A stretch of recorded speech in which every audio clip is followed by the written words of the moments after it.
Réunion en saluant nos intervenants que je vais présenter dans mon petit texte d'introduction et mes collègues qui sont en ligne pour suivre en visio ces interventions.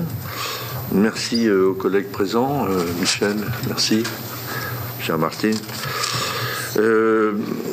La délégation aux entreprises est évidemment très heureuse de vous accueillir ce matin pour échanger sur le partage de la valeur, sujet qui commence à monter et qui devient vraiment important et qui nous intéresse en particulier pour les petites et moyennes entreprises puisque c'est la cible des travaux de la délégation aux entreprises.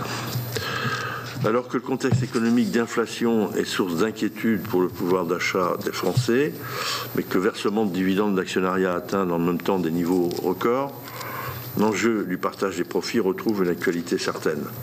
La dimension de justice sociale est importante puisque si le partage de la valeur constitue un complément de salaire, seuls 20% des salariés des entreprises de moins de 50 salariés en bénéficient aujourd'hui contre 89% dans les entreprises de plus de 1000 salariés.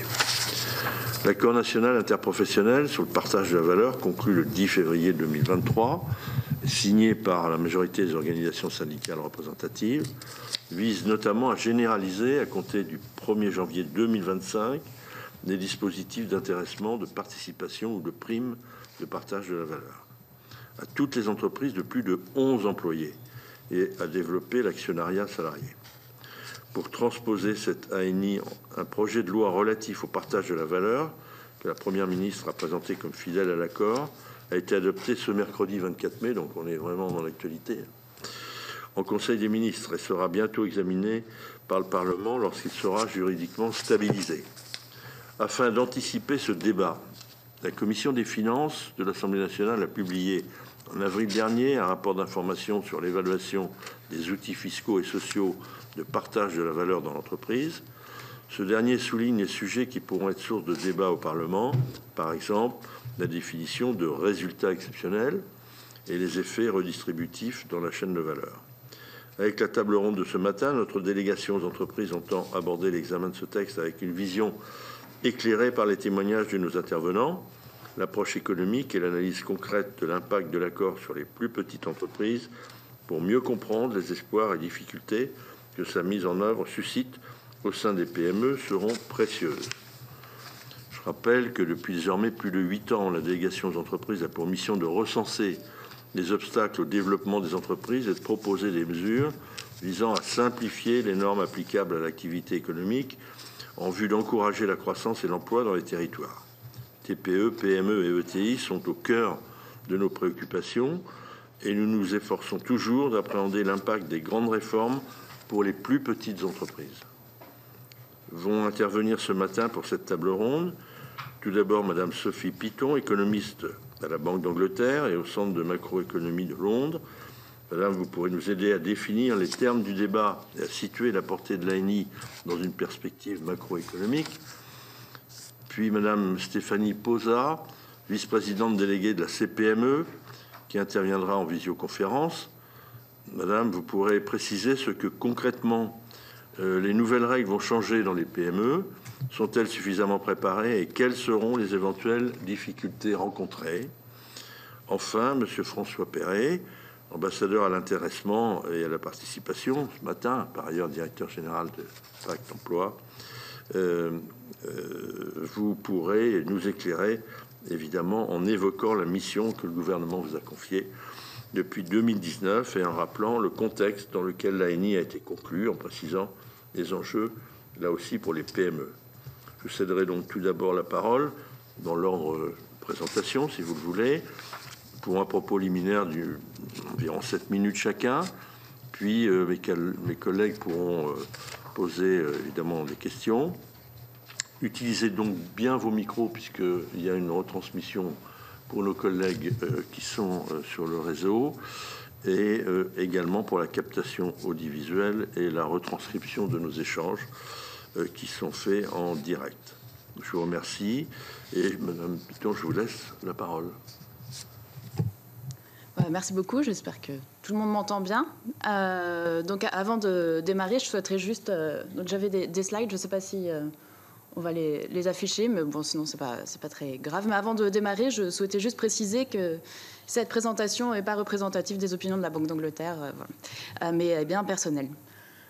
Donc je vais introduire cette table ronde en donnant un point de vue macroéconomique, donc un point de vue d'ensemble du partage de la valeur ajoutée, pour ensuite discuter un peu plus précisément les mesures proposées par cet accord, et en particulier celles qui concernent donc les petites et moyennes entreprises, puisque c'est le point d'intérêt de cette délégation. Donc je ne vais pas discuter ces dispositifs de manière détaillée et concrète. Je laisserai les autres intervenants de cette table ronde, qui sont certainement beaucoup plus compétents que moi pour discuter de ces mesures.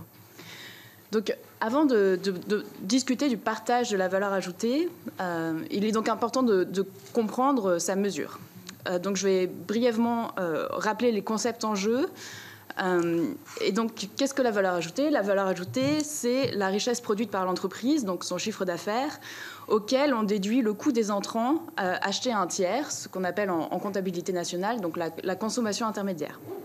Donc cette valeur ajoutée ensuite se partage à la fois en rémunération du travail et en bénéfices.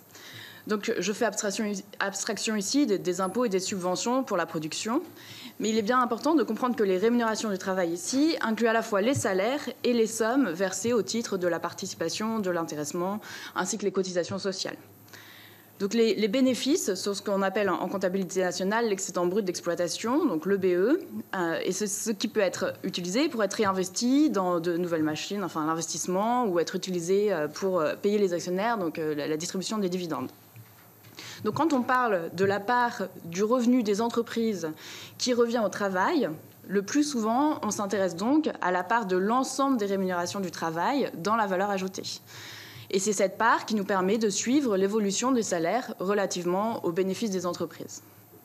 Donc je précise que ces définitions sont un peu différentes si on s'intéresse à la comptabilité nationale et qu'on regarde à l'ensemble de l'économie, ou si on s'intéresse à la comptabilité d'entreprise, où la masse salariale n'inclut pas l'intéressement et la participation, et où le bénéfice, notamment le bénéfice utilisé pour le calcul de la participation, est un concept un petit peu différent de cet excédent brut d'exploitation, le BE. Voilà, donc c'est le slide de définition, merci. Et qui utilise une définition un peu différente. Vous avez parlé avec tous les débats sur quelle définition des bénéfices au sein de l'entreprise il faut utiliser pour le calcul de la participation. Mais donc là, je vais donner une vue d'ensemble en utilisant vraiment cette approche de comptabilité nationale.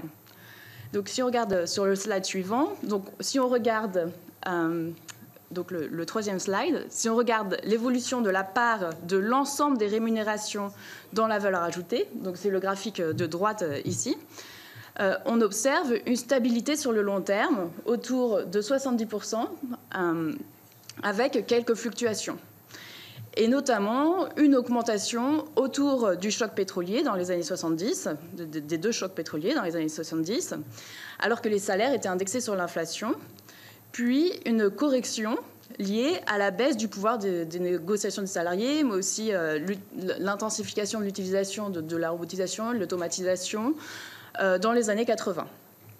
Mais cette part est aujourd'hui globalement au même niveau que dans les années 50, donc toujours autour de 70%.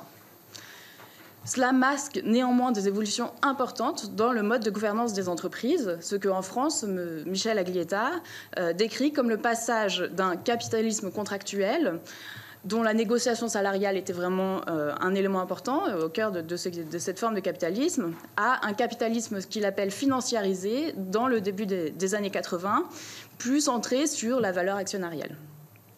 Donc l'intéressement et la participation, et je pense que c'est un élément que cet accord rappelle en introduction, et je pense que c'est important d'avoir ça en tête, l'intéressement et la participation étaient introduits dans les années 60 comme outils de négociation salariale dans ce capitalisme contractuel. Voilà, donc en termes de comparaison, je restais sur le slide d'avant, donc en termes sur comparaison internationale, donc les évolutions à long terme de la part des rémunérations du travail dans la valeur ajoutée sont à peu près similaires dans la majorité des pays européens, mais différentes aux États-Unis, où on voit une baisse importante de la part du travail depuis le début des années 2000. Et donc, c'est important aussi de comprendre que cette baisse aux États-Unis reflète le poids croissant d'un petit nombre de très grandes entreprises dans lesquelles la part des rémunérations du travail dans la valeur ajoutée est très basse. Donc, un effet de ce qu'on appelle en économie un effet de composition. Donc, une évolution stable à long terme. Mais du coup, dans ce slide suivant, ici, qu'est-ce qu'on regarde? La contribution de la participation et de l'intéressement dans cette évolution de la part de l'ensemble des rémunérations du travail dans la valeur ajoutée.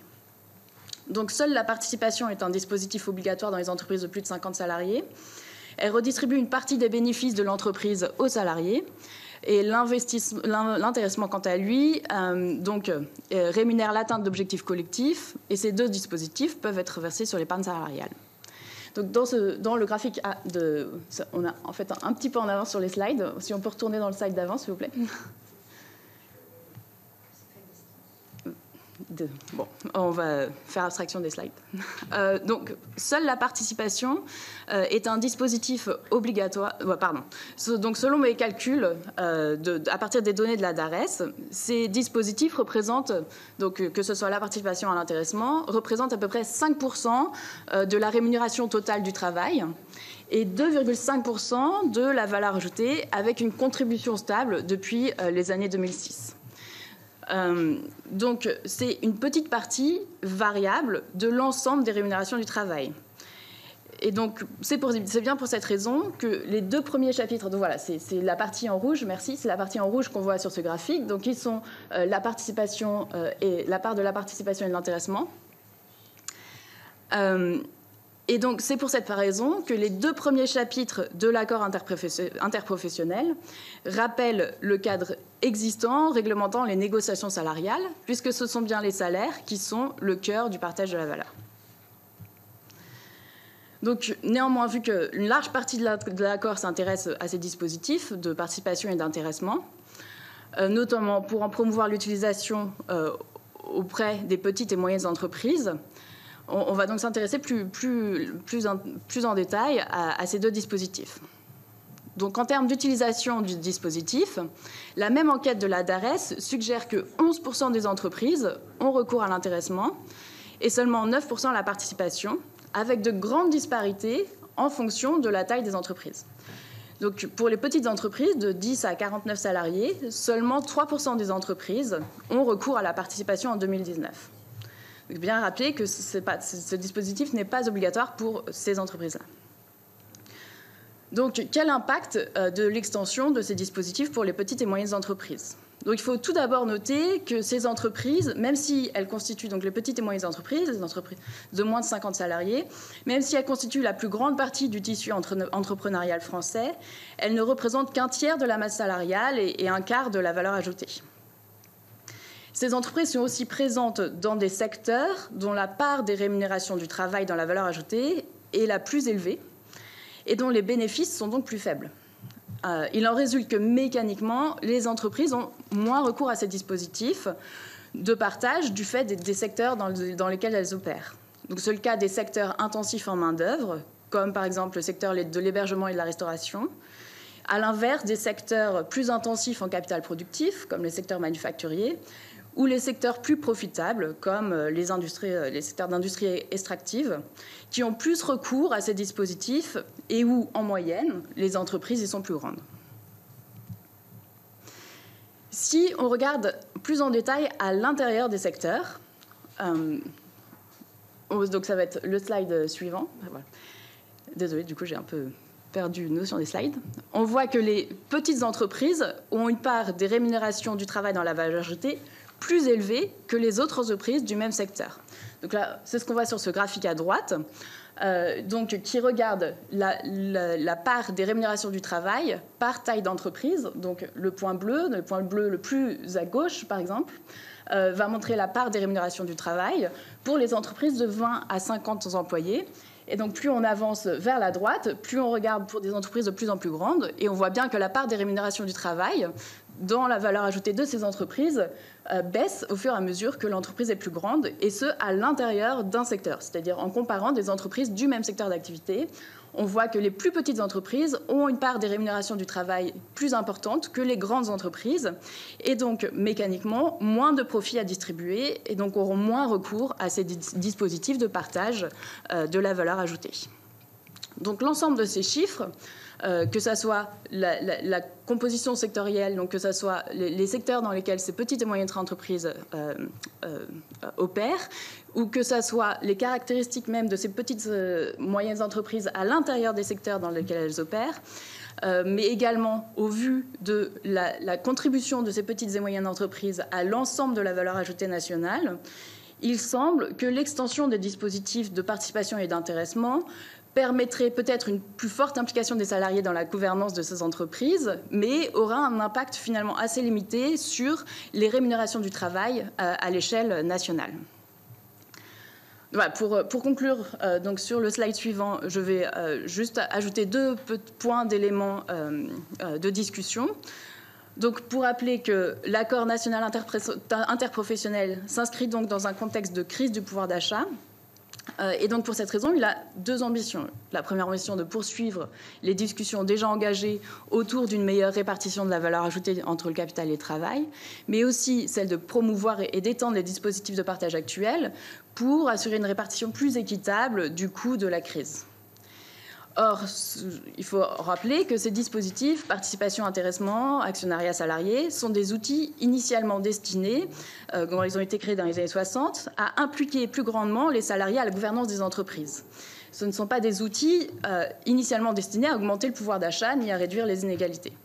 Et donc leur généralisation aux petites et moyennes entreprises, en termes d'impact macroéconomique, aura finalement un impact assez limité sur le partage de la valeur ajoutée nationale.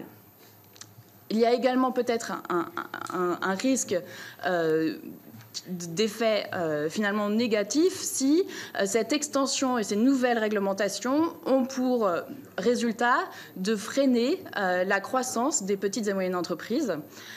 Donc il y a un article récemment par l'économiste Philippe Aghion qui regarde l'impact de l'ensemble des réglementations aux petites et moyennes entreprises sur leur croissance et qui montre que finalement les réglementations freinent plus la croissance des petites entreprises. Et si cela s'avérait, finalement, ça donnerait plus de poids économique aux grandes entreprises où la part des rémunérations du travail est plus faible et finalement entraînerait, comme aux États-Unis, une baisse par effet de composition, donc du poids croissant de ces grandes entreprises où la part des rémunérations du travail est plus faible. Donc voilà, c'était pour mes éléments d'introduction et je laisse désormais la parole aux autres intervenants. Merci.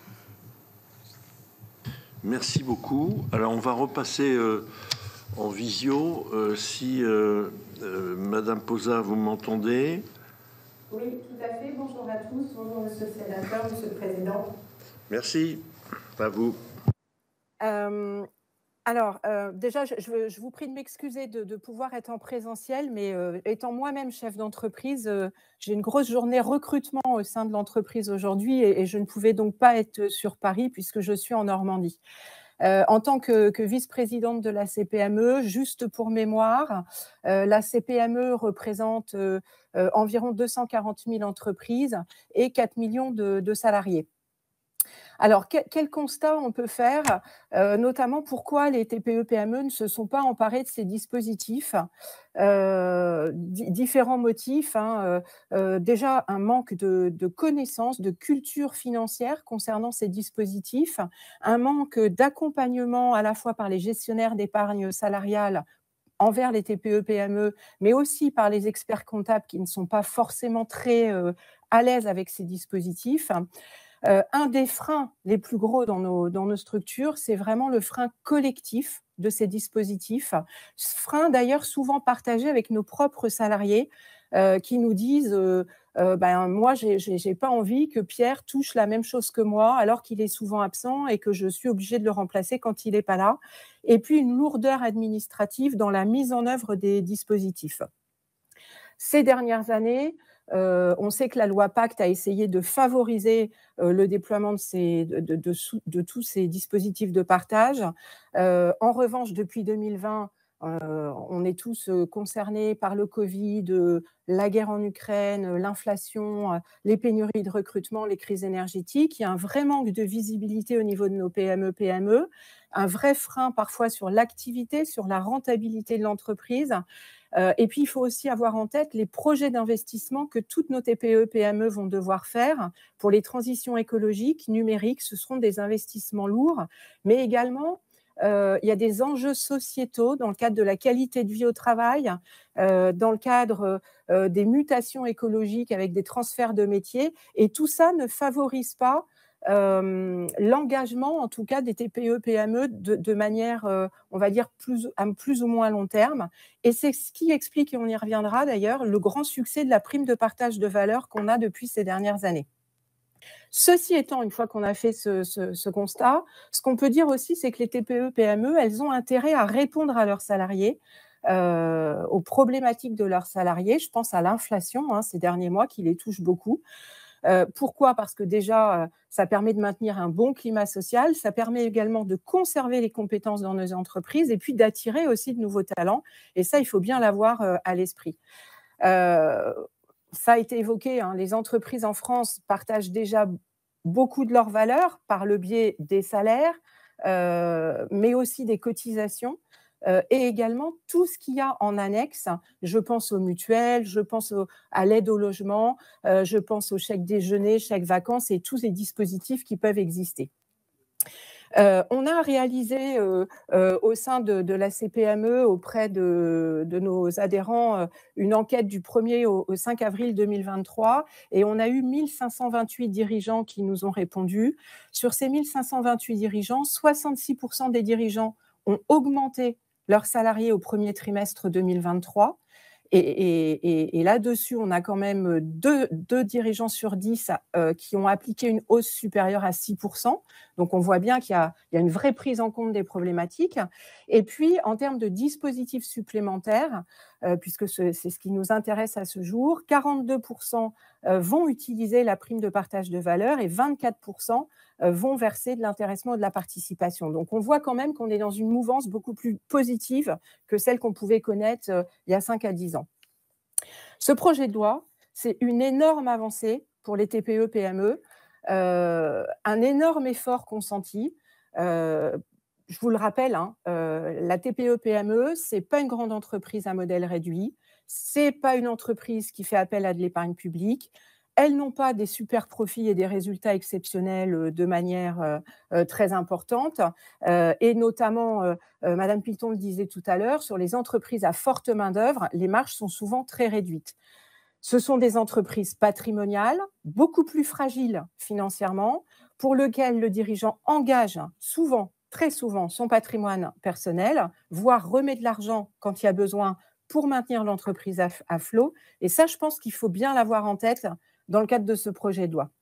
Donc, les efforts qui sont consentis dans cette année sont pour notre population vraiment très importants. Et puis, Madame Piton l'a abordé également, il ne faut pas oublier aussi que pour ces dernières, ces petites et moyennes entreprises, le rapport dans l'économie avec les différentes parties prenantes est souvent très déséquilibré, que ce soit avec des gros donneurs d'ordre, que ce soit les relations avec l'État, avec les collectivités, avec toutes les instances URSSAF, Bercy, etc. On n'a quand même pas les mêmes pouvoirs. Alors, en quoi cette année fait que c'est un effort considérable pour nos TPE, PME. Je vais souligner 3 points essentiels. On ne va pas redébattre, on ne va pas refaire l'ANI dans sa globalité. Tout d'abord, vous l'avez évoqué, c'est cette obligation nouvelle pour les 11 à 50 de mettre en place un dispositif.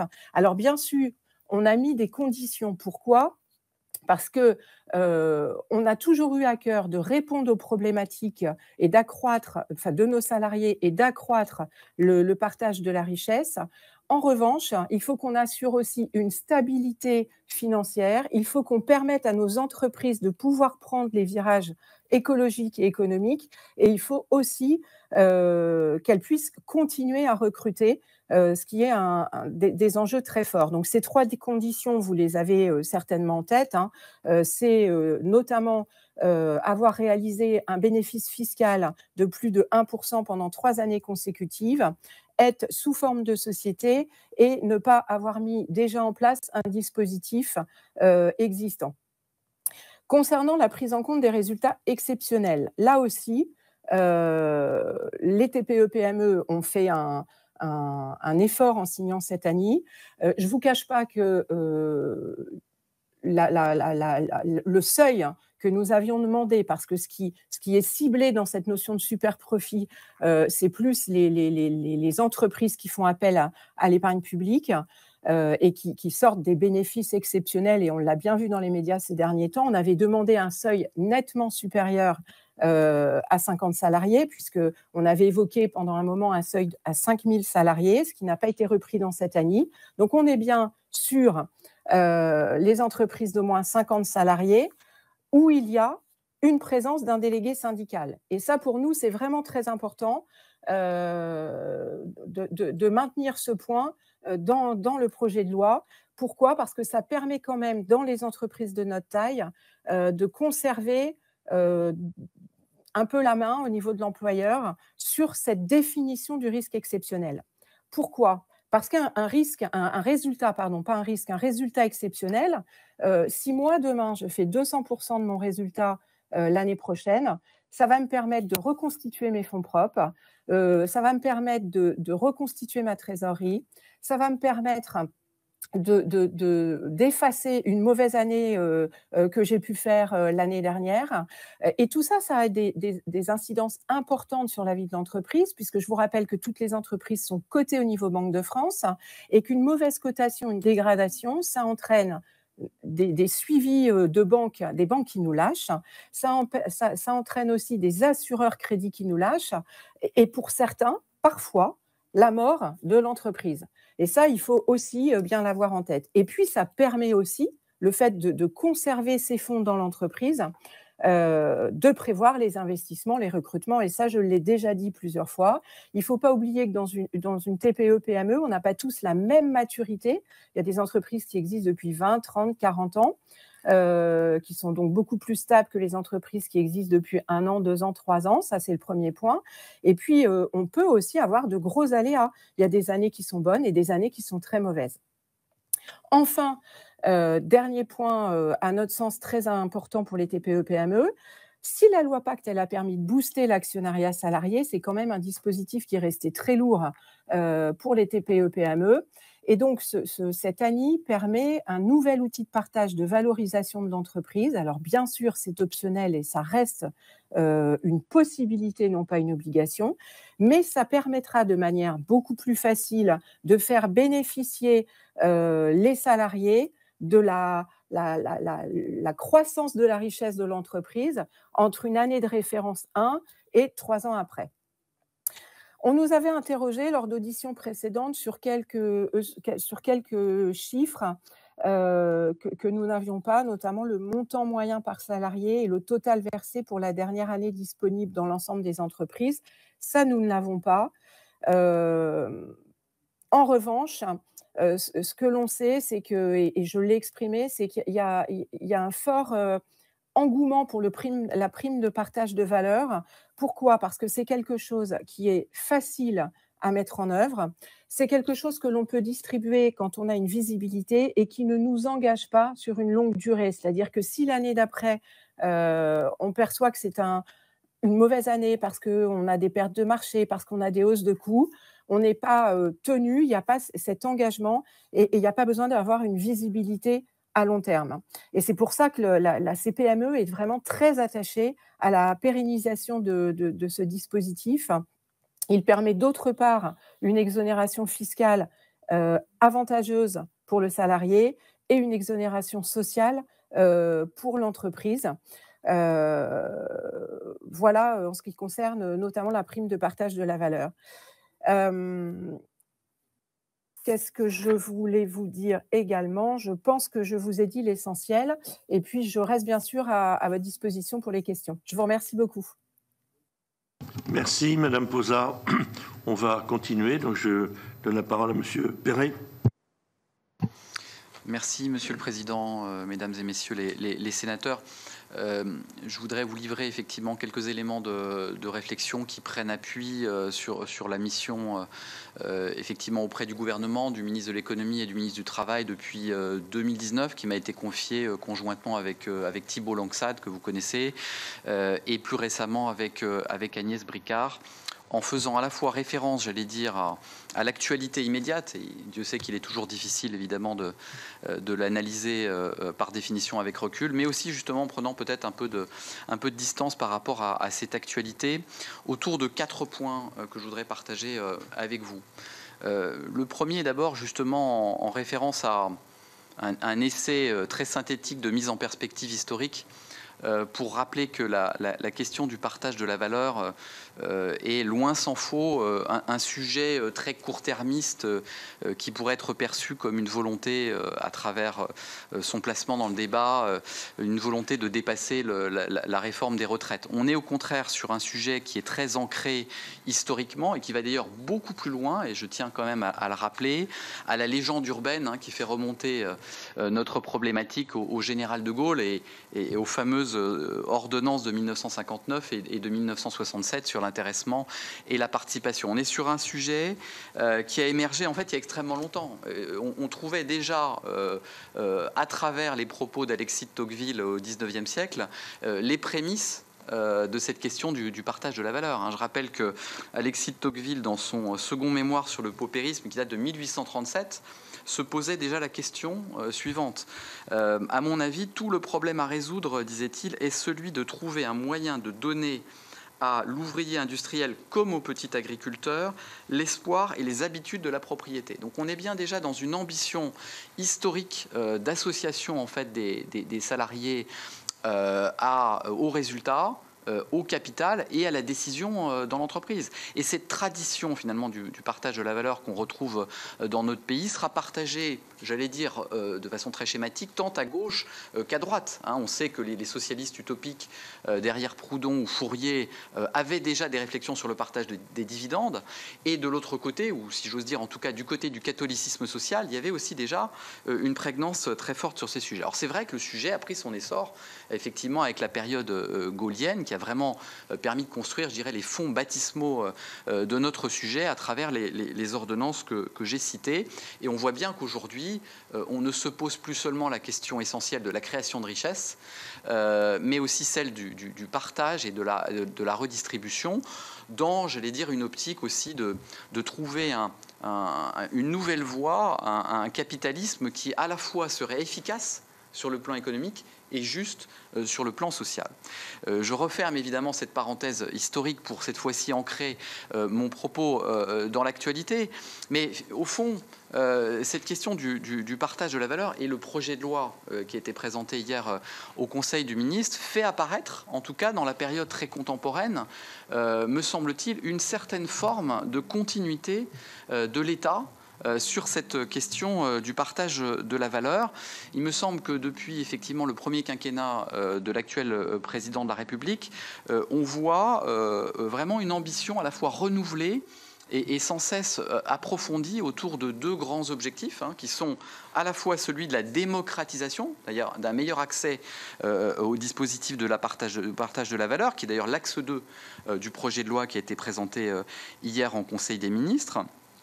Un deuxième objectif qui me semble être également très récurrent, qui est celui de la simplification des dispositifs et qui permet d'ailleurs, ce faisant, d'atteindre potentiellement le premier et qu'on retrouve dans l'axe 3 du projet de loi qui a été présenté hier, et sans doute également, je dirais, plus un moyen, un objectif intermédiaire qu'un objectif final, qui est aussi au fur et à mesure quand même des dispositifs législatifs et réglementaires, d'alléger la charge associée à ces dispositifs en réfléchissant toujours plus loin en matière de défiscalisation, même si, on l'aura tous observé, le contexte de finances publiques que traverse la France réduit peut-être un peu l'ardeur du législateur sur ce point. Mais pour autant, en tout cas, c'est vrai que depuis la loi Pacte, qui a été rappelée par Madame Posa tout à l'heure, en passant par la loi ASAP, d'accélération de la simplification de l'action publique en 2020, jusqu'au projet de loi actuel, en passant par la loi pouvoir d'achat 2022, on voit cette continuité de l'action publique autour du partage de la valeur, avec peut-être une fracture que vous avez indiquée tout à l'heure, Madame Piton, avec l'émergence du pouvoir d'achat. Parce que c'est vrai que la préoccupation pour le pouvoir d'achat pose la question de l'usage de ces dispositifs et de leur finalité. Est-ce qu'on est bien toujours, comme le prévoyait le législateur initialement, dans une logique de constituer une épargne qui peut alimenter le financement de l'économie et préparer l'avenir des Français, ou est-ce qu'on est aussi dans une logique de redistribution immédiate pour compenser finalement des pertes de pouvoir d'achat qui peuvent être en effet associées au contexte inflationniste. Et ça, c'est probablement aussi source de confusion, me semble-t-il, notamment à l'occasion de la loi pouvoir d'achat, qui a essayé de trouver justement dans l'épargne salariale un vecteur supplémentaire de distribution du pouvoir d'achat, encore qu'il l'ait fait avec évidemment un souci d'équilibre important. C'est le deuxième point que je voulais partager, c'est celui de la continuité de l'action en matière de partage de la valeur depuis plusieurs années. Maintenant, si je porte mon regard sur l'accord national interprofessionnel du 10 février dernier et sa traduction dans le projet de loi qui a été présenté hier, et qui entend retranscrire, je cite les termes de la Première ministre, fidèlement et exhaustivement l'accord national interprofessionnel, je voudrais en tout cas insister sur plusieurs avancées avant peut-être de souligner les points d'attention qui pourraient être aussi les vôtres au moment de l'examen parlementaire de ce projet de loi. Je crois, comme Madame Posa, en effet, que le texte a le mérite de proposer des avancées sur au moins 5 points. Le premier, donc je ne vais pas être long puisqu'il a été dit, c'est la question d'oser traiter le sujet de la généralisation en dessous de 50 salariés et de le faire sans doute avec quand même un certain volontarisme et une certaine lucidité. Un certain volontarisme, puisqu'il est question effectivement d'aller vers, on va dire, une certaine forme d'obligation pour les entreprises de 11 à 49 de disposer d'au moins un dispositif de partage de la valeur, mais avec le choix laissé à l'employeur de réfléchir, est-ce que je mets en place de l'intéressement, de la participation ou de l'abondement, voire du partage, voire de la prime de partage de la valeur. Je parle aussi de lucidité parce que le texte prévoit effectivement de tenir compte de la santé financière des entreprises avec la limite qui a été posée et rappelée tout à l'heure sur ce bénéfice fiscal d'au moins 1% pendant 3 ans, qui exclut effectivement qu'on mette une pression supplémentaire sur des entreprises de petite taille qui n'auraient pas les moyens de distribuer davantage. Donc ça, il me semble que c'est un premier acquis potentiel de la réforme. Le deuxième acquis, c'est aussi, me semble-t-il, d'aligner en partie la prime de partage de la valeur sur les autres régimes de l'épargne salariale. J'avais beaucoup dénoncé au cours des derniers mois le fait que, précisément, la prime de partage de la valeur serve uniquement un objectif de très court terme en termes de pouvoir d'achat. Le texte prévoit la possibilité pour le bénéficiaire de cette prime, à l'avenir, de pouvoir soit la toucher immédiatement, dans une optique de pouvoir d'achat, soit de pouvoir la placer sur un plan d'épargne. Et donc de réaligner finalement, partiellement au moins, la prime de partage de la valeur sur les autres dispositifs comme l'intéressement et la participation. Le troisième acquis, je pense que c'est évidemment la prise en compte de la notion de résultat exceptionnel, avec évidemment toute la difficulté d'interpréter, de définir ce qu'est ce résultat exceptionnel. Et je crois que c'est un bon point que de voir que dans ce projet de loi, on passe d'une définition même du résultat exceptionnel par l'employeur à une définition qui sera ouverte à la négociation en entreprise et donc aussi à une discussion, un dialogue entre l'employeur et les salariés. Le quatrième acquis, me semble-t-il, du projet de loi qui a été présenté, c'est aussi de penser à intégrer au moins un et peut-être plusieurs critères RSE dans les accords d'intéressement et au fond finalement et aussi de promouvoir l'épargne verte de manière finalement à se servir aussi des dispositifs d'épargne salariale comme un levier supplémentaire de notre transition énergétique et écologique. Et je crois que c'est très important aujourd'hui, à l'heure de l'accélération, j'allais dire, de la décarbonation et de la transition écologique, en particulier de nos PME, puisque 33 000 PME industrielles devront être décarbonées, de donner des incitatifs supplémentaires aux employeurs pour s'engager dans cette voie. Je voudrais aussi très rapidement reprendre le dernier acquis que vous avez souligné, Madame Posa, sur le fait de pouvoir faire avancer à travers ce texte la la cause de l'actionnariat salarié, c'est l'axe 4 du projet de loi, en adaptant ses modalités aux contraintes des PME, parce que c'est vrai que souvent l'actionnariat salarié est perçu dans les plus petites entreprises comme relevant encore de dispositifs, de modalités opérationnelles extrêmement complexes. Le projet de loi, de ce point de vue, introduit une certaine simplification. Alors pour autant, et je voudrais terminer avec vous sur ce 4e point, je crois qu'il y a aussi une attention à avoir au moment de l'examen parlementaire sur différents aspects sensibles du projet de loi. D'abord, la question du principe de non-substitution entre l'épargne salariale et les salaires. Vous savez que c'est une préoccupation très forte des organisations syndicales, donc de bien veiller non seulement, j'allais dire, à l'affirmation dans le texte de ce principe de non-substitution, mais aussi à la capacité réelle qu'on aura de vérifier la bonne application pour les entreprises de cette non-substitution. Parce que comment est-ce qu'on fait concrètement pour vérifier qu'un employeur qui voudrait augmenter les primes d'intéressement et de participation ne le fait pas au détriment de l'augmentation des salaires? C'est quand même très compliqué. Il va falloir suivre, évidemment, de façon très fine les négociations annuelles obligatoires et essayer de repérer et de faire des études sur ce sujet. On sait qu'une étude de 2015 avait montré quand même que pour au moins 15%, il y avait bien des effets de substitution entre l'épargne salariale et les salaires. Et ce qu'on peut observer, c'est évidemment aujourd'hui que les salaires, en dépit du rythme plus élevé qu'ils suivent depuis la fin de l'année dernière, ont bien du mal encore à rattraper l'augmentation des prix. Donc attention de ne pas, j'allais dire, apporter des solutions de très court terme sous forme d'épargne salariale plutôt que des solutions pérennes en termes d'augmentation des rémunérations fixes. C'est un premier point d'attention. Mon deuxième point d'attention, c'est à nouveau, et j'y reviens, sur la question de la prime de partage de la valeur et la pérennisation des avantages qui y sont associés, c'est-à-dire à la fois tout ce qui relève de l'exonération de la CSG, de la CRDS et également de l'impôt sur le revenu. Le projet de loi prévoit le maintien et la pérennisation de ces avantages dans les entreprises de moins de 50 salariés pour les salariés jusqu'à 3 SMIC jusqu'au 31 décembre 2026. Je crains, à titre personnel, et je vous suggère effectivement de l'étudier de votre côté, que cette pérennisation ne puisse à la fois entraîner potentiellement un risque de rupture d'égalité devant les charges publiques, puisqu'elle ne va pas profiter à toutes les entreprises, mais aussi, je le dis de façon très claire, un effet de cannibalisation entre la prime de partage de la valeur et les autres dispositifs d'épargne salariale. Il est évident que si vous êtes employeur, vous choisissez la formule qui à la fois est la plus avantageuse sur le plan fiscal, mais aussi la plus simple à mettre en œuvre.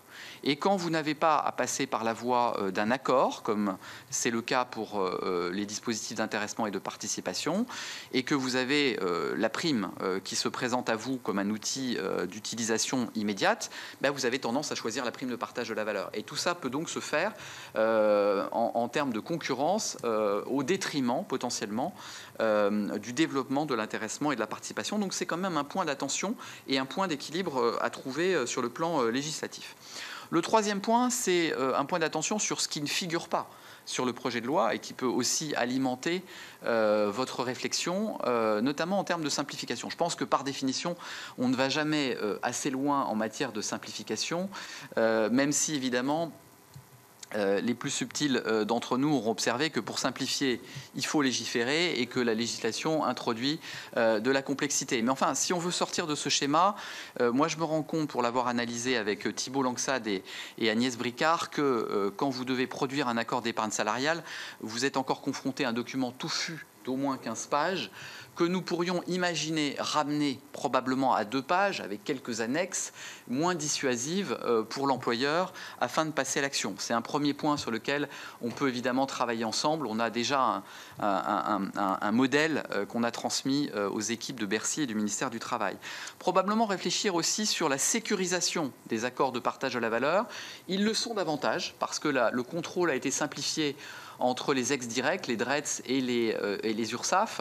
Mais il y a peut-être à imaginer encore un droit à l'erreur qui permettrait à un employeur qui a pu commettre une erreur dans la rédaction de son accord parce qu'il aurait oublié, par exemple, un contributeur partiel de sa société, un jardinier qui intervient 2 heures par mois et qui n'aurait pas été intégré dans l'accord d'intéressement, eh bien, sans avoir à entraîner la caducité, j'allais dire, de l'accord, de pouvoir reconnaître qu'il a la possibilité de le modifier sans engendrer effectivement sa remise en question complète. Donc en matière de simplification, il y a encore beaucoup de travail devant nous. Je termine sur peut-être 2 ou 3 points d'attention supplémentaires.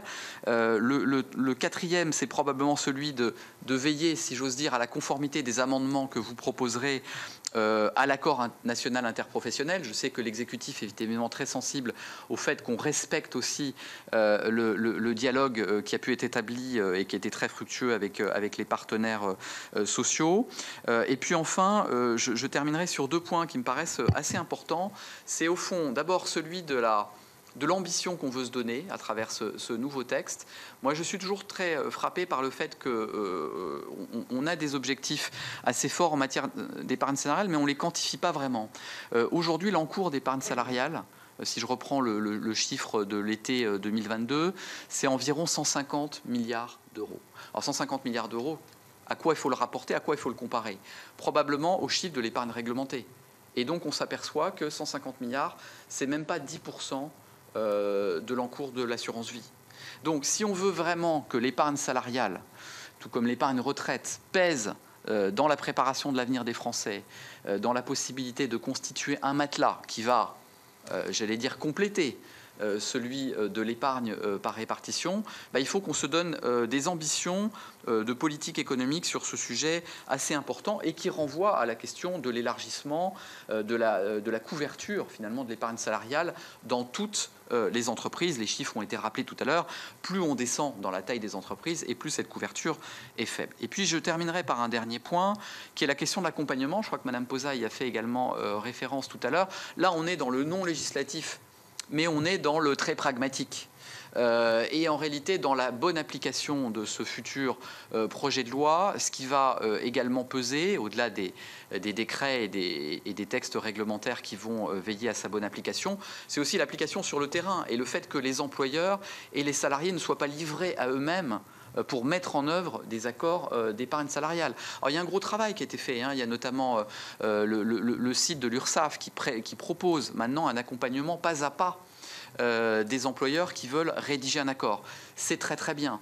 Mais en réalité, cela suppose aussi que l'employeur aille vers le site de l'URSSAF, ce qui n'est pas toujours forcément une démarche évidente à faire quand on est employeur. Mais en revanche, il y a des accompagnateurs naturels du développement des dispositifs de partage de la valeur. Il y a évidemment ceux qui les distribuent, les acteurs financiers, mais il y a également tous les grands réseaux d'accompagnement des plus petites entreprises. Et je veux réinsister ici sur la place, me semble-t-il, des experts comptables. Ils sont environ 20 000 dans notre pays, au plus près des TPE. Et je veux insister aussi sur le rôle des chambres de commerce qui peuvent aussi, évidemment, apporter une contribution en matière d'accompagnement. Je dirais qu'aujourd'hui, l'éducation financière en matière d'épargne salariale chez les experts comptables et dans les chambres de commerce est peut-être insuffisante et qu'elle est sans doute un peu plus faible en matière d'intéressement qu'en matière de participation, parce que la participation repose sur une éducation financière qu'ont ces corps de métier, mais l'intéressement, qui est un sujet beaucoup plus vaste et qui peut nous conduire, comme on le voit, à introduire des critères industriels, des critères commerciaux, mais aussi des critères avec des indicateurs sociétaux et environnementaux, est évidemment un sujet un petit peu moins maîtrisé par ces différents corps de métier. Donc moi, pour terminer, je dirais que j'ai beaucoup d'espoir sur l'ambition et les nouvelles orientations qui se dégagent de ce projet de loi issu de l'accord national interprofessionnel. Mais le diable sera évidemment dans les détails et dans les détails de vos amendements qui doivent à la fois, me semble-t-il, devoir respecter l'esprit de ce projet de loi, mais veiller aussi à ce qu'on aille peut-être encore un petit peu plus loin, notamment en matière de simplification pour aller plus loin dans l'accès et dans la démocratisation des dispositifs de partage de la valeur. Merci beaucoup. Merci à chacun de ces exposés préliminaires très complets. Alors, je ne sais pas s'il y aura des questions, peut-être. En tout cas, simplement un témoignage, parce que le hasard fait que j'ai échangé avec ma vice-présidente et on a découvert tous les deux avoir mis en place des accords d'intéressement, chacun en fonction de notre histoire, pour moi assez lointain, puisque j'ai mis en place un accord d'intéressement en 1975, lors de la création de mon entreprise, immédiatement. Il n'y avait aucun environnement possible, l'URSSAF même n'imaginait pas ça. Et donc, en bidouillant les textes de 59, qui étaient pour la très grande industrie, et l'appliquer à l'époque une TPE, donc ça fonctionne, et j'ai pu servir ainsi pendant toute la durée de vie de mes activités, tous les ans, une part du résultat aux salariés, en multipliant après les possibilités. Et puis, pour Martine Berthet, c'est en 2010 qu'elle l'a mis en place dans une activité commerciale. Bref, c'est possible dans les petites entreprises. C'est aussi un outil de management qu'il faut avoir en tête. Je le dis d'une façon confraternelle à la représentante de la CGPME, CPME, parce que là aussi c'est l'histoire. Bref, merci de vos interventions. Je me tourne vers mes collègues. Alors peut-être Michel Calvet. Michel Calvet, sénateur du Finistère. Merci beaucoup de l'ensemble de ces éclairages. Les chiffres donnés par Madame Piton montrent bien le chemin à parcourir. C'est 3% des entreprises de 11 à 49 salariés en bénéficient. Il y a effectivement tout un potentiel à développer et l'accompagnement que vous venez d'évoquer sera absolument nécessaire. Je voulais sur ce point vous demander quelles pouvaient être les solutions pour ce qui concerne les entreprises de 1 à 10 salariés en fait, parce que quantitativement ce sont les entreprises les plus nombreuses. Est-ce qu'il est possible d'envisager des choses également dans le texte? Ensuite, vous avez évoqué, Monsieur l'ambassadeur, donc la question de la hiérarchisation entre les différents dispositifs et notamment le fait que le dispositif lié aux primes de partage de la valeur puisse être privilégié par les entreprises de par le coût moindre, effectivement. Alors, à cela, on peut peut-être considérer que ce dispositif n'a qu'une durée limitée, 2026, et que peut-être que l'objectif doit plutôt être que les entreprises s'engagent dans le dispositif du partage de la valeur, et puis qu'ensuite un autre dispositif prendra le volet. Mais est-ce qu'il ne faudrait pas, de ce fait-là, quand même, revoir le dispositif de la prime de partage de la valeur pour peut-être réinstituer une partie, alors je ne sais pas, la CRDS ou la CSG, ou bien revoir le niveau des contributions du forfait social pour ce qui concerne les autres dispositifs. C'est un sujet que nous avions évoqué lors de l'examen de la loi Pacte en 2019. Et ici au Sénat, nous étions plutôt partisans, effectivement, de diminuer à 10% le montant du forfait social pour inciter à encourager les entreprises à l'instaurer. Alors, durant cette loi de pacte, nous avions également beaucoup réfléchi sur la question de la participation. C'est la formule qui pose problème. Alors, jusqu'à présent, on n'a pas trouvé de solution qui permette de revoir de façon satisfaisante la formule de la participation. Est-ce qu'il n'est pas temps, quand même, maintenant, et à l'occasion de ce texte, de revoir la formule? Et est-ce que des travaux ont été conduits là-dessus, ou est-ce qu'il y a d'autres solutions qui émergent, qui permettent d'avoir une formule qui permette d'éviter pour certaines entreprises que cela n'ait des résultats contre-productifs, mais que le dispositif puisse être le plus largement partagé. Comme vous, je pense que ce sont des éléments de fidélisation qui sont absolument nécessaires dans le contexte de l'emploi que nous examinons par ailleurs, d'ailleurs, au sein de la délégation pour les entreprises, et qui posent problème à beaucoup d'entreprises. Et ce sont des éléments qui permettent de fidéliser les salariés dans l'entreprise. Mais à mon avis, il faut qu'on ait une projection quand même sur le long terme, c'est-à-dire qu'on privilégie l'épargne sur le long terme au détriment de la réponse au pouvoir d'achat qui, comme vous l'avez dit tout à l'heure, à mon avis, est plutôt à traiter par le biais des salaires. Merci. Qui veut répondre? Monsieur Perret, peut-être. Et puis, en fonction des termes, le bon terme à choisir, peut-être CPME, après Madame Posa. Allez-y, Monsieur Perret. Merci. Je crois que vos 3 questions sont en réalité très complémentaires et me permettent de souligner d'abord qu'il y a pour moi, en voulant bien faire et en créant de nombreux instruments de partage de la valeur, on s'expose aussi à un risque de manque de lisibilité et, comme je l'ai un petit peu dit tout à l'heure, de concurrence entre les différents dispositifs. Alors c'est vrai qu'aujourd'hui, on a le choix.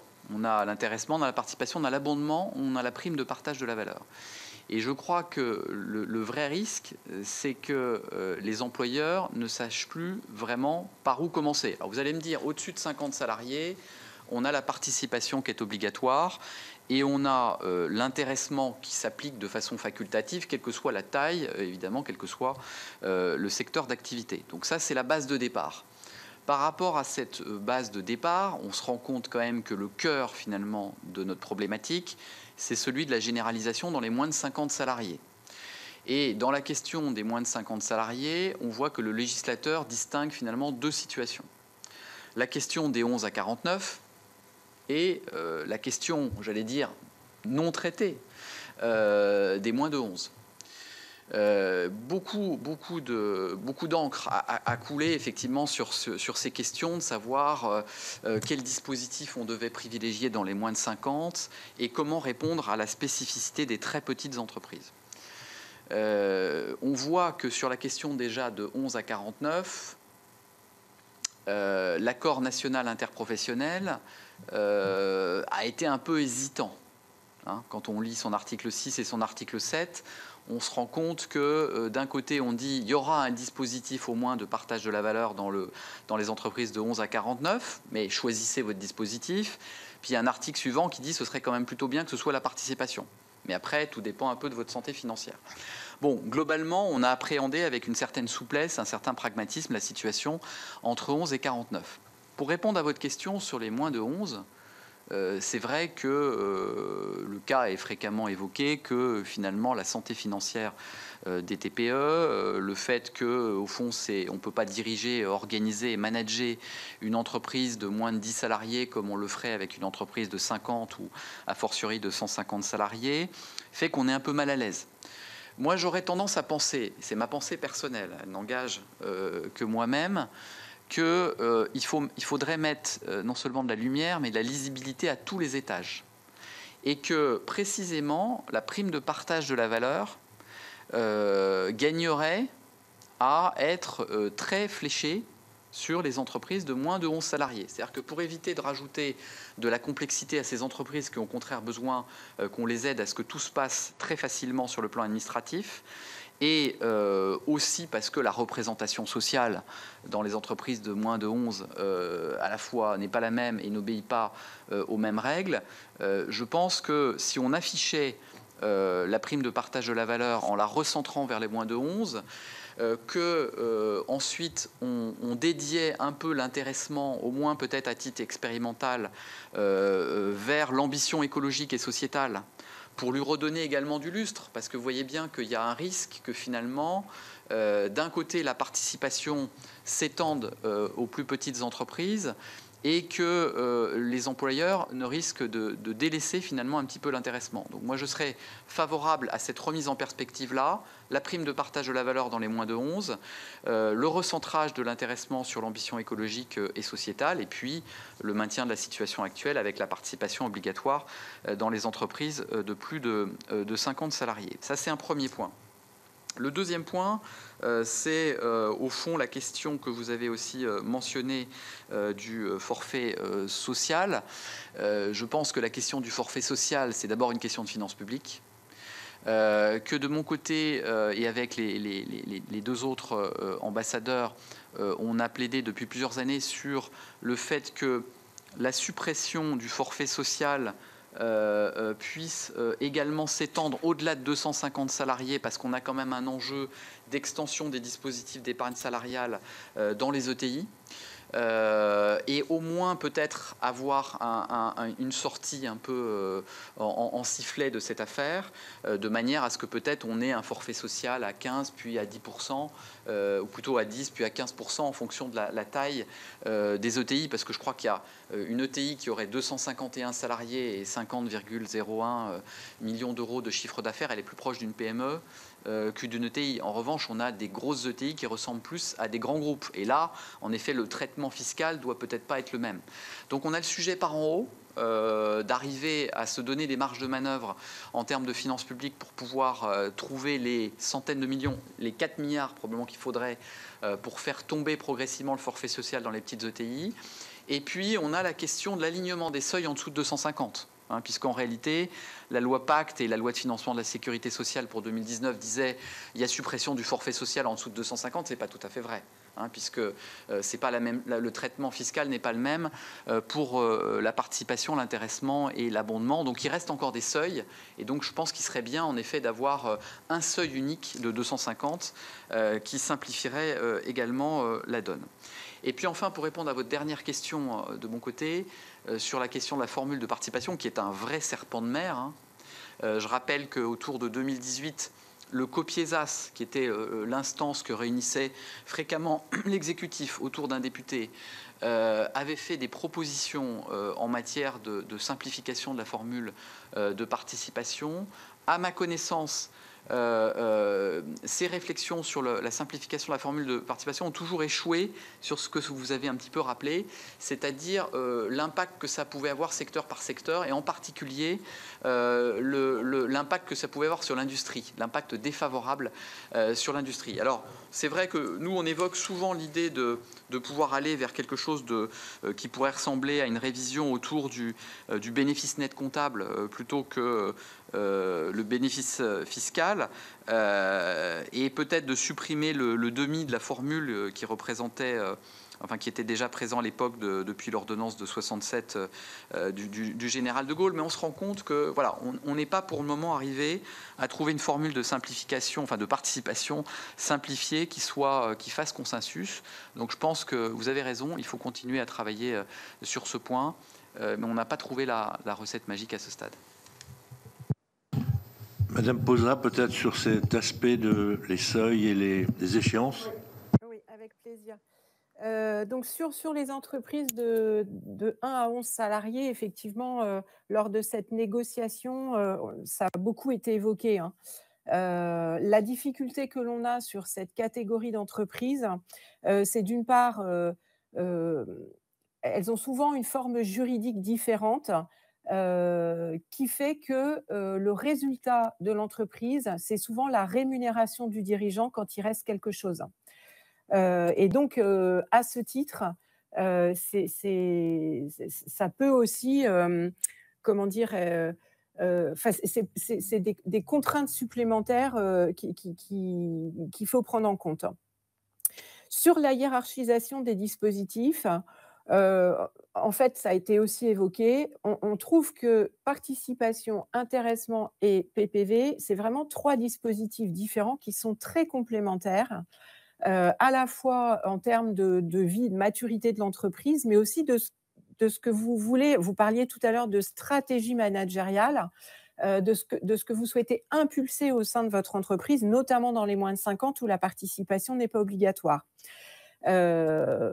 Et la PPV, on l'a dit tout à l'heure, elle est simple effectivement à mettre en œuvre.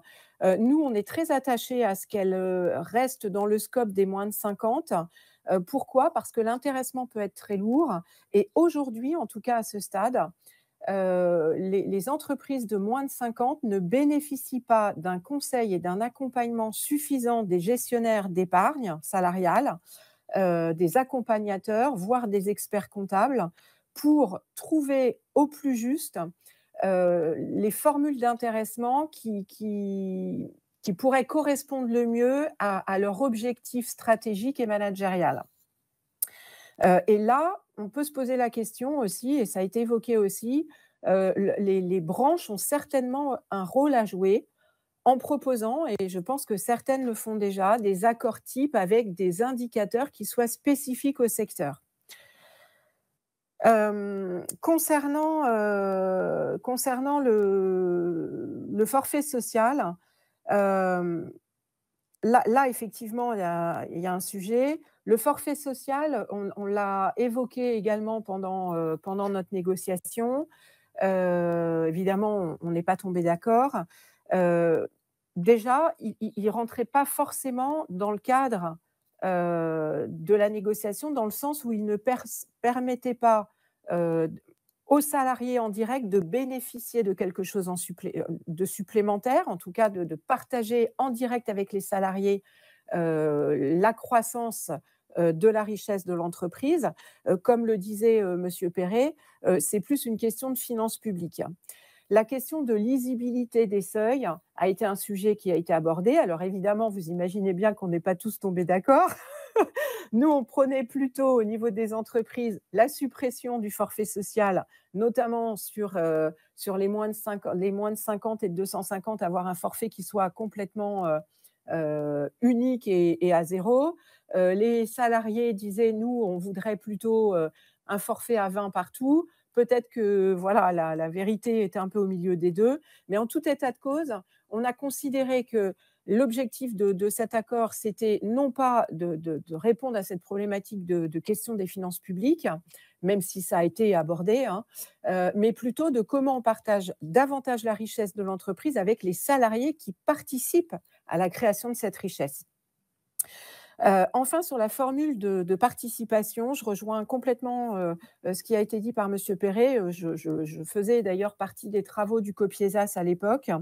Ça a été abordé plusieurs fois. Cette formule, elle est illisible, à la fois pour le salarié, mais aussi pour le dirigeant.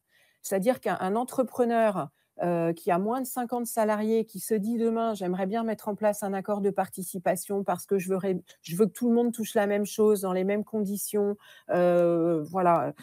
Eh bien, dire à ses salariés, vous allez pouvoir avoir tant de ce qui va sortir, c'est impossible parce qu'elle est très complexe. En revanche, on n'a pas trouvé de solution idéale pour ne pas, impacter certains secteurs d'activité. Par contre, dans les entreprises, on est très attaché à ce que la notion de bénéfice fiscal demeure. Pourquoi ? Parce que quand vous faites une mauvaise année, ça permet l'année suivante qui est meilleure, et parfois il en faut plusieurs, de lisser la perte que vous avez pu faire et de récupérer une santé financière avant de pouvoir distribuer les gains que vous avez pu faire. Merci. Merci beaucoup. Madame Piton, peut-être un commentaire pour mettre en perspective avec ce que vous nous avez présenté. Est-ce que ça fera un changement brutal ou à terme ou sur les différentes courbes que vous avez présentées? Est-ce que vous avez non, alors sur les petites entreprises de moins de 10 salariés, malheureusement, on a très peu de données à notre disposition pour pouvoir étudier l'impact. Donc, malheureusement, j'ai pas beaucoup de choses à dire à ce sujet. Voilà.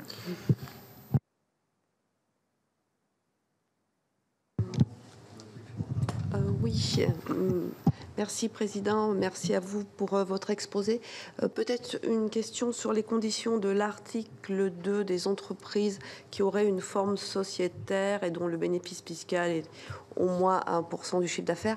Est-ce qu'il y a beaucoup, je n'ai pas les informations, statistiquement d'entreprises de plus de 11 salariés qui ne sont pas sous forme sociétaire? Voilà, premier point de méthodologie statistique.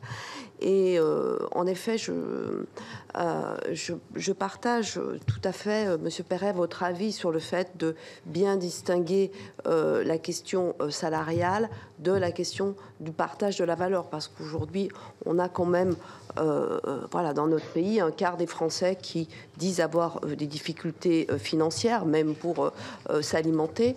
Donc, on a vraiment cette question de pouvoir d'achat et voilà, nécessaire revalorisation des salaires, et il ne faudrait pas que ce soit simplement un pis-aller. Et vous avez évoqué tout à l'heure une épargne qui permettrait éventuellement de compléter la retraite. Bon, il ne faudrait pas que ces possibilités finalement puissent, je ne vais pas dire être une forme de retraite par capitalisation, mais comme on sait que les conditions de retraite vont se durcir, notamment avec la dernière réforme, bon, je pense que laisser penser ça pourrait également présenter un risque. Je vous remercie. Peut-être, Madame Posa, je reviens vers vous sur ces sujets particuliers. Oui, alors sur la forme sociétaire pour les entreprises supérieures à 11, je n'ai pas les chiffres, je n'ai pas de statistiques. Je pense que quand on a passé le cap de 10, souvent, on se met plutôt déjà en forme de société, notamment sous forme de SARL. Mais là, peut-être que Infogreffe pourrait nous donner des statistiques au niveau national. En ce qui concerne la distinction entre rémunération sous forme de salaire et prime de partage de la valeur, l'ANI l'a bien rappelé, hein, et d'ailleurs, on le voit dans les premiers articles où on dit bien que ça ne doit pas se substituer. On a rappelé d'ailleurs l'obligation pour les branches de faire leurs négociations et également de respecter, y compris dans les compétences et dans l'évaluation des grilles. On rappelle bien l'obligation.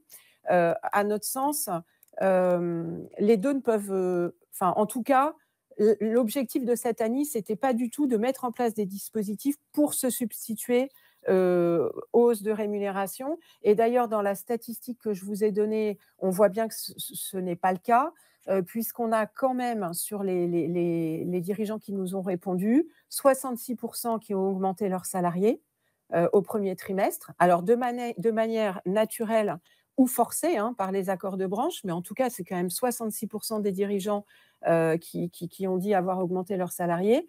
Et malgré ces hausses, on a quand même aussi 42% qui vont utiliser la prime de partage de la valeur et 24% qui verseront aussi l'intéressement de la participation. Donc, on voit bien que les choses sont très complémentaires.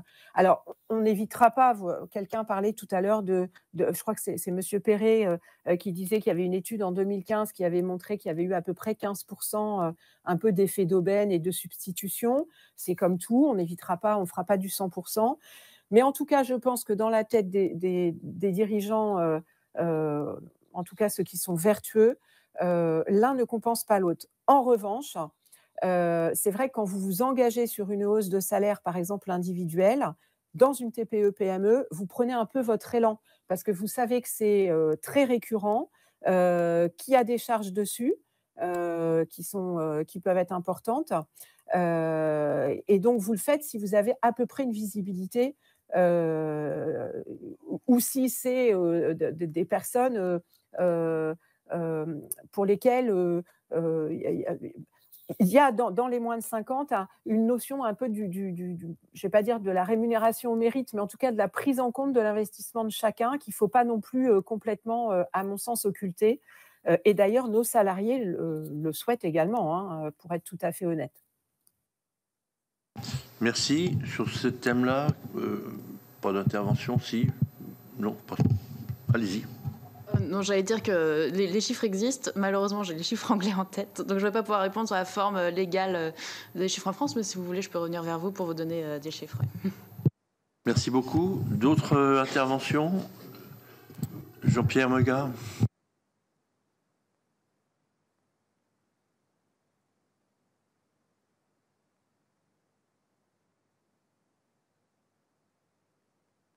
Excusez-moi, j'ai plus de son. Voilà, c'est bon. Super, merci. J'ai raté le début, je suis navrée. Oui, moi j'ai eu l'occasion dans ma vie d'avoir et d'avoir à gérer des primes de participation et d'intéressement. Et je vous assure que bon, il y avait une époque, tout à l'heure, il parlait des années 75 où il y avait beaucoup de primes individualisées. Et dans les entreprises, alors effectivement des entreprises assez importantes où il y avait l'intéressement et la participation, moi je trouvais que c'était un outil de cohésion, de management, le président l'a dit, mais aussi de cohésion dans l'entreprise, qu'elle soit petite ou grande, parce que on partage le résultat, on est associé au résultat. Et je crois que dans les petites entreprises, il y aura certainement de la pédagogie à faire, mais tout le monde a le même objectif, un objectif de résultat et de résultats partagés. Alors, c'est vrai qu'il y a des entreprises qui ont des résultats qui sont extraordinaires, d'autres qui en ont, qui sont malheureusement tout petits. Et il y a par rapport à ça, et pour les salariés, une grande inégalité, parce que quand il n'y a pas de résultats, il faudrait peut-être y réfléchir aussi, parce que les gens qui font des super profits, on pourrait peut-être voir s'il n'y a pas une solution pour écréter et pouvoir répartir sur les autres. Mais enfin, c'est un sujet qui ne figure pas dans la loi, c'est dommage. Mais je crois que c'est vraiment, ça peut être vraiment, même dans une petite entreprise, un outil de management. Vous parliez de management vertueux, et aussi de partage, et qu'il n'y ait pas le patron qui récupère tout le résultat et que les ouvriers, mon Dieu, ont que ce qu'on veut bien leur laisser au travers de leur salaire. Et puis après, le plan d'épargne entreprise, je pense que c'est aussi quelque chose d'important pour les salariés. Je ne sais pas ce que vous en pensez, parce que ça peut leur permettre aussi, dans la vie, s'ils veulent faire une acquisition, etc., d'utiliser cet argent qu'ils n'auraient pas certainement placé s'ils l'avaient touché tous les mois. Et c'est aussi au niveau de la RSE et au niveau social quelque chose qui me paraît d'être important et qu'il faut vraiment souligner. Alors, sur ces sujets-là, qui peut... Monsieur Perret, peut-être?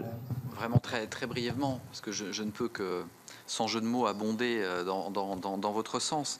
Mais d'abord, je crois effectivement que l'épargne salariale est un formidable outil de différenciation pour ceux qui la pratiquent. C'est encore plus vrai donc, dans les petites entreprises, puisqu'on voit que la couverture est très forte dans les entreprises de plus de 1000 salariés. Mais dans les petites entreprises, notamment confrontées à des problématiques de recrutement et de fidélisation de leurs collaborateurs, on voit que généralement ceux qui le font à la fois entretiennent un meilleur climat social en moyenne et une meilleure fidélisation de leurs collaborateurs. Vous parliez des dates, j'ai retenu de 1975 et 2010. Moi, ce qui me frappe quand je rencontre un certain nombre d'entreprises, c'est que ceux qui l'ont mis en place il y a 10, 15, 20 ans l'ont toujours 10, 15, 20 ans plus tard. Donc il y a un vrai engouement pour ceux qui le pratiquent. C'est-à-dire qu'à un moment donné, on n'est plus dans la perception du frein dans ceux qui le pratiquent. On est dans la perception du frein dans ceux qui se posent la question de savoir s'ils vont passer à l'action. Donc ça, c'est un premier point. Sur le deuxième, par rapport au plan d'épargne entreprise, ce que vous avez dit est d'autant plus vrai qu'il y a aussi des cas de déblocage qui sont prévus par le législateur, un peu plus d'une dizaine de cas maintenant. Alors, je ne vous cacherai pas qu'il y a le recto et le verso de cette affaire. Hein. Le recto, c'est qu'effectivement, c'est un bon moyen, notamment pour faire face à un certain nombre, je dirais, d'éléments de nos cycles de vie à tous. Hein. On acquiert un bien immobilier, on va faire des travaux, on a un changement de situation personnelle, et donc on peut aller puiser dans le plan d'épargne. Il faut faire attention, peut-être, de rester raisonnable aussi sur ces cas de déblocage. Parce que ces cas de déblocage, s'ils viennent à se démultiplier, ça veut dire quoi? Ça veut dire qu'à nouveau, on retombe un peu dans le schéma que j'évoquais tout à l'heure, c'est-à-dire que l'épargne salariale, c'est plus beaucoup de l'épargne et c'est beaucoup de pouvoir d'achat de très court terme. Donc, est-ce que les dispositifs de partage de la valeur, ça doit être du pouvoir d'achat à court terme ou du pouvoir d'achat à moyen terme? Moi, je défends l'idée que de façon privilégiée, ça doit être du pouvoir d'achat à moyen terme. Après, avec un usage qui est celui qu'on veut en faire et avec des précautions sur la manière dont on en parle. Mais en tout cas, pour moi, la finalité de l'épargne salariale, pardon de le dire, c'est une tautologie, c'est de faire de l'épargne. pas du pouvoir d'achat. Merci. Un point de vue sur ce sujet, peut-être?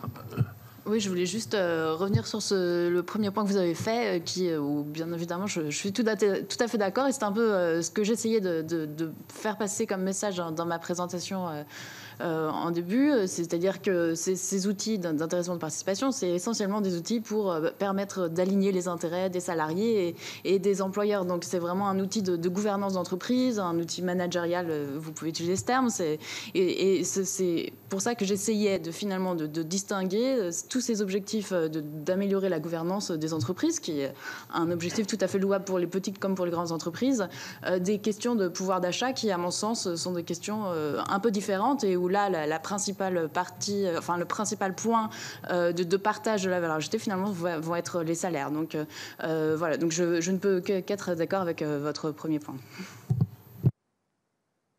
Madame Posa, quelques réflexions sur pouvoir d'achat ou épargne? Avec plaisir. Comment dire, sur cet outil, effectivement, enfin ces outils, ça peut, je suis entièrement d'accord, ça peut être un vrai outil de cohésion et de management dans l'entreprise. Je crois que ce qui manque vraiment, notamment dans les plus petites structures, et j'en ai déjà parlé, c'est l'acculturation en fait avec ces produits. Montrer le bénéfice que ça peut avoir. Alors peut-être d'ailleurs que ça devrait passer bien en amont, c'est-à-dire que quand on a des jeunes qui font des écoles de commerce, de gestion, peut-être que ces outils devraient systématiquement être présentés en expliquant les bénéfices de chacun, notamment de l'intéressement et du plan épargne entreprise. Le plan épargne entreprise, il est intéressant aussi, fortement, notamment quand il y a un abondement de l'entreprise. Et ça, il faut bien l'avoir en tête, parce qu'il faut aussi que l'entreprise puisse verser l'abondement, sinon, clairement, ça ne fonctionnera pas. Et enfin, sur les cas de déblocage, effectivement, on a une dizaine de cas aujourd'hui existants. L'ANI, d'ailleurs, a proposé 3 cas de déblocage supplémentaires qui correspondent en fait aux gros enjeux de la société actuellement, qui sont l'acquisition d'un véhicule propre, puisqu'on sait que pour beaucoup de ménages, notamment les ménages qui ont moins de moyens, comment vont-ils acquérir un véhicule électrique?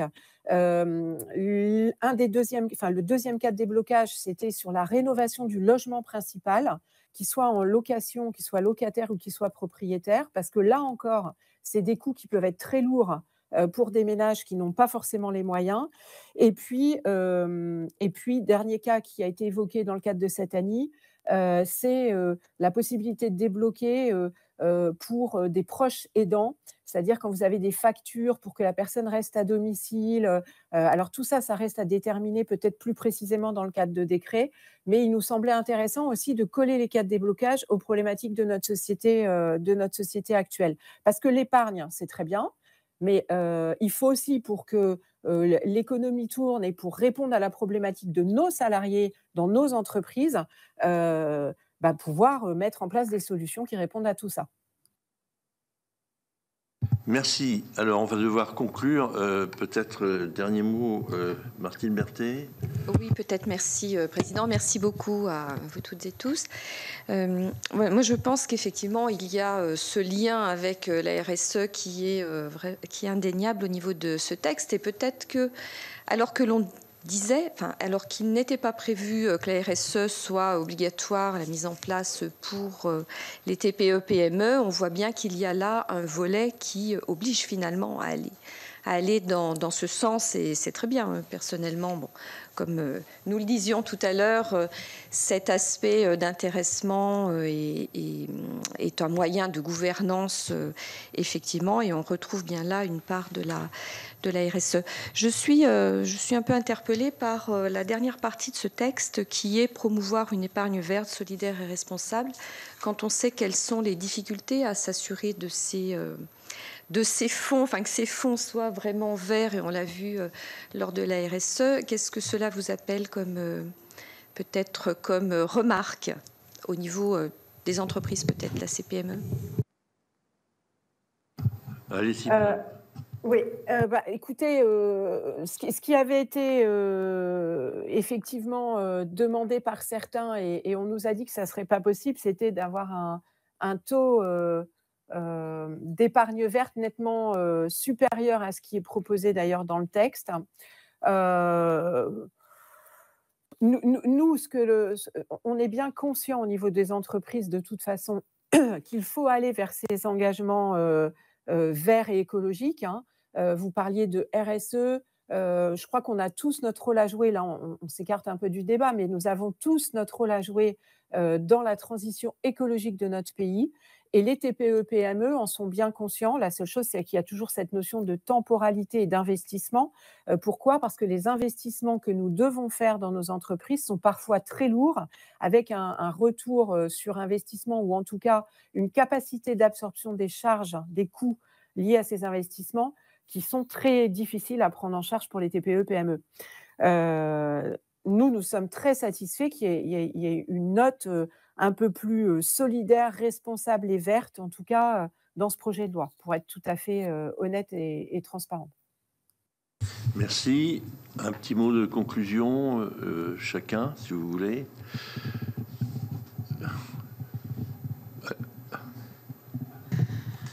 Merci. Bon, j'ai pas grand-chose à ajouter. Je pense que dans ma présentation, voilà, j'ai été.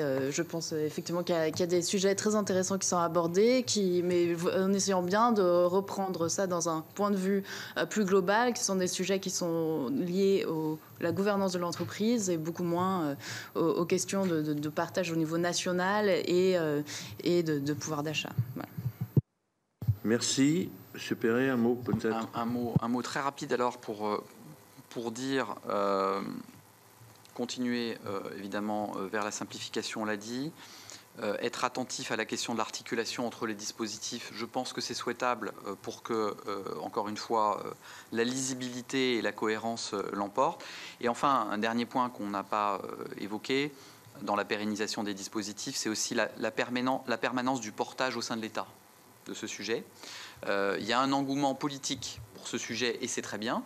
Quand cet engouement politique, une fois les législations retombées, enfin les périodes législatives retombées, comment est-ce qu'on s'assure effectivement du portage du sujet, qui est un sujet interministériel, mais qui est aujourd'hui porté par les grandes administrations au ministère de l'économie et des finances, au ministère du travail de l'autre.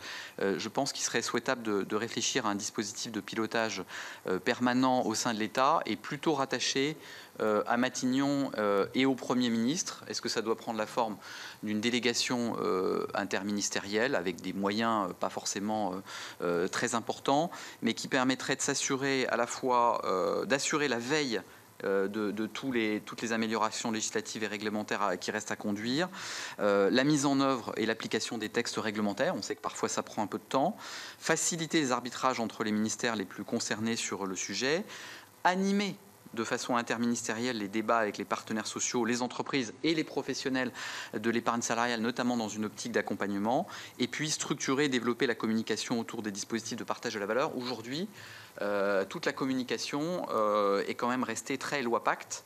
Je pense qu'il y a un travail d'actualisation à faire et évidemment, il faudra le faire une fois que le projet de loi aura pu être adopté de façon à ce que chacun comprenne avec beaucoup de granularité les acquis de la loi Pacte, les acquis de la loi ASAP, les acquis de la loi pouvoir d'achat, les acquis de l'ANI et du présent projet de loi. Je pense que c'est important. Merci. Avant mon mot de conclusion, deux annonces à faire, mes chers collègues. Le jeudi 1er juin, nous recevrons à 8h30 Carole Grandjean, ministre déléguée chargée de l'enseignement et de la formation professionnelle, qui viendra pour conclure le cycle d'audition de notre mission Formation, compétences, attractivité, dont le rapport sera examiné le 29 juin. Et le jeudi 8 juin, nous auditionnerons ensuite Olivia Grégoire sur le thème de la simplification, dont le rapport de nos collègues sera examiné le 15 juin prochain. Voilà. Écoutez, merci beaucoup chacun d'entre vous d'avoir participé et animé ce débat. Et vous, un petit mot peut-être encore. Oui, parce que en fait, je voulais juste, j'ai pas pu faire la conclusion, donc si vous me permettez juste très rapidement. Faites-le. Nous, c'est vrai, on attend, ce que l'on attend de ce texte, et notamment du passage au Sénat, c'est que ce projet de loi soit retranscrit le plus fidèlement possible. Vous le savez, sur cette notion de super profit, nous souhaitions que ça reste à la main de l'employeur.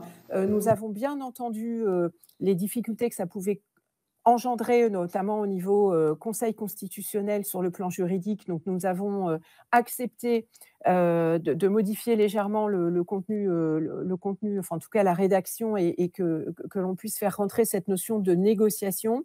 En revanche, nous souhaitons bien sûr que ça n'aille pas beaucoup plus loin que ça. Pourquoi ? Parce que, vous l'avez évoqué, hein, les entreprises de 11 à 50 étaient les plus visées dans le cadre de cet accord.